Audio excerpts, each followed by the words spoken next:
Jésus réagit vivement et traite ses interlocuteurs d'hypocrites. C'est la seule fois, alors que Matthieu l'emploie 14 fois, que Marc utilise ce mot qui signifie littéralement en grec acteur de théâtre. Il s'appuie immédiatement sur un passage d'Isaïe, Isaïe 29, 13. Il se situe dans la lignée des prophètes qui reprochent souvent à Israël de violer les commandements essentiels du décalogue sous le couvert d'une fidélité formelle à des pratiques purement culturelles, de réduire l'alliance à des rites extérieurs où le cœur de l'homme n'est pas engagé. Jésus oppose la vraie tradition de la Torah, commandement de Dieu, et la tradition des hommes.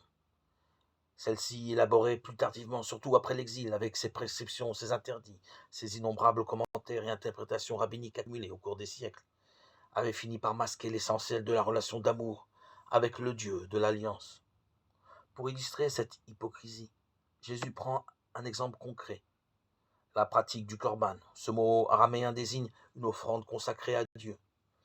Le décalogue de Moïse dit clairement « Honore ton père et ta mère » Exode 20, 12. Ce devoir de piété filiale était donc après un précepte important de la loi mosaïque. Mais selon la tradition de ses interlocuteurs, il suffisait de promettre d'offrir ses biens après sa mort au trésor du temple pour que ceux-ci deviennent sacrés, donc intouchables.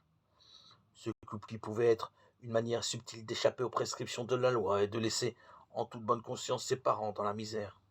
Jésus dénonce vigoureusement cette interprétation hypocrite. L'exemple concret que Jésus vient d'évoquer illustre parfaitement la citation d'Isaïe qui oppose les lèvres et le cœur, l'attitude religieuse vraie et le discours, le comportement extérieur de l'homme.